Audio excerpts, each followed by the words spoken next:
Mengapa seorang pria selalu gagal memikat hati wanita padahal ia telah melakukan segalanya? Salah satu kesalahan kebanyakan seorang pria ketika melakukan PDKT adalah karena ia tidak tahu bagaimana cara memikat hati seorang wanita. Pria pikir dengan melakukan segala sesuatu yang wanita inginkan, si wanita akan luluh kemudian jatuh cinta. Meskipun hal itu bisa saja, tetapi apakah Anda tahu mengapa wanita itu mau? Jawabannya adalah karena wanita itu tidak punya pilihan pria lagi. Lalu bagaimana cara PDKT dengan seorang wanita supaya Anda terlihat lebih menarik dari pria lain? Bagaimana agar Anda menjadi sosok yang paling berbeda dari pria lain? Dan bagaimana cara membuat wanita terus memikirkan Anda daripada pria lain? Pria maupun wanita sebenarnya tidak sadar bahwa dalam proses PDKT itu ada tahapan dan juga ada permainannya sendiri. Karena pada dasarnya kita hidup memang melakukan game-game yang tidak kita sadari. Pernahkah kamu duduk di kelas, kemudian mendengarkan dosen ataupun guru dengan pura-pura tertawa yang sebenarnya tidak lucu, tetapi kamu sadar karena kamu butuh nilai untuk menyelesaikan kuliah ataupun sekolah kamu, kemudian berusaha baik dengan dosen ataupun guru kamu, karena kamu sadar bahwa yang memegang kendali adalah guru dan dosen kamu. Itulah game kamu dengan berusaha baik kepada guru kamu. Lalu apa game-game yang salah yang dilakukan oleh pria saat PDKT? Salah satu game yang amat fatal dilakukan oleh pria saat PDKT adalah saat melakukan ketulusan saat PDKT. Padahal letak ketulusan adalah ketika kamu mulai menjalankan relationship. Pernahkah kamu bermain game sepak bola seperti PS ataupun FIFA dengan kawanmu? Lalu apakah kamu akan sakit, menangis-nangis saat kamu kalah dengan temanmu? Tentu kamu tidak akan melakukan hal itu. Mengapa? Karena kamu memang senang melakukan game itu. Tidak peduli kamu dengan kekalahan, karena inti dari bermain game bersama temanmu adalah happy. Kamu merasa happy. Lalu kita bawa prinsip game ini dalam pendekatan ataupun PDKT. Lalu apa yang kamu lakukan saat PDKT? Ya, kamu terlalu serius saat PDKT. Kamu melakukan segalanya untuk mendapatkan hati sang wanita. Kamu antar jemput dia, kamu melakukan perhatian dengan chatting seperti selamat pagi, kamu lagi ngapain, kamu udah makan belum, ulang tahun kamu besok, aku mau beliin sesuatu buat kamu, kamu mau minta apa? Ya, kamu melakukan hal itu kepada wanita yang kamu sukai. Tanpa kamu sadari, ada ribuan pria yang melakukan hal yang sama kepada wanita tersebut. Lalu apa bedanya Anda dengan pria lain? Lalu apa yang sering Anda rasakan saat PDKT dengan wanita tersebut? Bahkan apa yang wanita tersebut jawab saat Anda mengatakan bahwa Anda suka dan menembak wanita tersebut? Jawabannya pasti Anda ditolak. Sudah tahu ditolak, tetapi Anda terus mengejar wanita tersebut, yang membuat harga diri Anda semakin turun. Anda jadi tidak percaya diri, Anda menjadi salah langkah, dan apapun yang Anda lakukan tetap salah di mata wanita tersebut. Karena memang bukan salah wanita, karena memang Anda sendiri yang melakukan game dengan cara yang salah. Ketika kamu bermain game PS ataupun FIFA dan kamu merasa fun dan happy, kenapa kamu tidak melakukan saat PDKT? Kamu tidak harus menuruti semua perintah sang wanita, karena kamu sang pemimpin. Kamulah yang menentukan langkah dalam sebuah relationship. Sebelum saya katakan langkah-langkah ataupun fase dalam hubungan cinta, saya ingin Anda membayangkan sesuatu. Jadi ada sebuah cerita. Suatu ketika ada seorang putri dari kerajaan yang hendak dijodohkan dengan para pangeran kerajaan.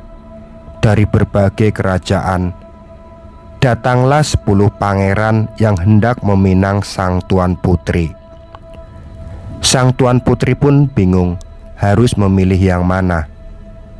Ia pun menyuruh para pangeran untuk membawakannya sesuatu barang untuk sang wanita untuk menandakan cintanya kepada sang putri. Keesokan harinya para pangeran sudah di istana dan membawakan yang ia bawa untuk diserahkan kepada sang tuan putri. Ternyata ke-9 pangeran ini membawakan bunga yang akan diserahkan kepada sang putri sebagai barang melambangkan cintanya kepada sang putri. Satu orang pangeran membawa hal yang aneh. Ia membawakan buah melon untuk menandakan bukti cintanya kepada sang putri. Ke-9 pangeran pun menertawakan pangeran ini. Tetapi dengan percaya diri, sang pangeran satu ini tetap memberikan buah melon itu. Anehnya beberapa minggu saat pengumuman, tuan putri justru memilih sang pangeran pembawa melon itu. Dan akhirnya sang putri menikah dengan pangeran pembawa melon. Dari cerita bayangan di atas, mengapa sang putri memilih sang pangeran pembawa melon? Coba kita gali lagi dan kita bayangkan. Ketika sang tuan putri hendak tidur, kira-kira yang akan dipikirkan siapa? Sang putri pun dalam hatinya berkata, kenapa pangeran itu bawa melon sih? Aneh banget. Sang putri pun terus kepikiran hal tersebut. Poin dalam cerita tersebut bukan pada apa yang dibawa oleh sang pangeran pembawa melon, tetapi apa yang membuatnya berbeda dari pangeran lain. Hal itu yang harus kamu bawa ketika kamu PDKT.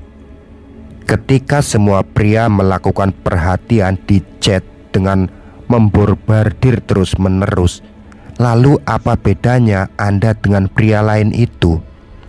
Ketika kamu melakukan hal seperti perhatian, dengerin curhatnya setiap hari, antar jemput dia, melakukan segalanya untuk wanita, lantas mengapa sang wanita harus memilih kamu untuk menjadi pacar? Padahal ia sudah mendapatkan semua fasilitas yang kamu berikan saat PDKT. Ngapain harus jadian? Gua aja udah dapat perhatian plus antar jemput plus tempat curhat sama elo saat PDKT. Ngapain gue harus jadian sama elo? Begitulah kata wanita yang sedang Anda deketin. Lalu bagaimana cara saya melakukan PDKT agar game yang saya lakukan benar dan di jalur yang tepat? Laki-laki maupun wanita sebenarnya tidak sadar bahwa ada tahapan game-game saat PDKT. Pertama, untuk fase pendekatan. Jadi pada tahap ini kamu menunjukkan betapa menariknya kamu, menunjukkan bahwa kamu fun, happy. orangnya seru, asik, iseng jailin doi. Pada fase ini, kamu tidak boleh melakukan hal-hal seperti perhatian yang berlebihan, ketulusan yang berlebihan, dengerin curhatnya setiap hari. No, jangan lakukan itu. Pada fase ini, Anda harus menjadi pribadi yang siap. Minimal Anda adalah pria yang bersih, wangi, dan rapi. Itu baru minimal. Karena wanita sangat suka dengan pria seperti itu. Updatelah fashion Anda. Bukan cuma bersih, wangi, dan rapi, tetapi apakah Anda pria yang keren? Kamu tidak perlu beli baju setiap hari untuk keperluan fashion kamu, tetapi yang perlu kamu tahu adalah apakah kamu cocok dengan baju-baju kamu. Belajarlah tentang pas atau tidaknya warna baju kamu dengan celana kamu. Pakailah jam tangan untuk menambah kesan rapi. Kemudian ada pertanyaan, saya bukan golongan good looking, terus bagaimana? Kamu tidak perlu khawatir, karena good looking itu adalah pintu pembuka. Langkah selanjutnya adalah kepribadian. Kamu pun bisa menjadi good looking dengan cara kamu perhatikan dirimu sendiri. Minimal kamu harus bersih, wangi, dan rapi. Investasi terbesar saat PDKT bukanlah kegebetan, tetapi terhadap dirimu sendiri. Kedua yaitu saat jadian ataupun pacaran ya. Misalkan PDKT kamu berhasil dan kamu kemudian pacaran. Nah, pada fase ini adalah yang seharusnya kamu lakukan ketika kamu belum paham game dalam romansa. Pada fase ini kamu harus melakukan ketulusan, perhatian. Kamu harus dengerin curhatnya, antar jemput dia. Pada fase ini kamu juga harus belajar bagaimana cara mempertahankan hubungan baik pacaran dengan si dia. Jadi masalah dengerin curhatnya, jemput tiap hari, perhatian itu setelah jadian, bukan pada saat PDKT. Kemudian yang ketiga, seandainya kamu itu putus ataupun berpisah dengan si doi. Nah, pada fase ini kamu harus belajar bagaimana mengelola emosi kamu supaya kamu melakukan tindakan yang tepat jika kamu ternyata putus dengan pasanganmu. Begitulah kira-kira fase yang perlu pria ketahui. Fase-fase tersebut ada cara mainnya, dan supaya kamu tidak terlalu sakit ketika menjalani sebuah hubungan. Terima kasih sudah mendengarkan.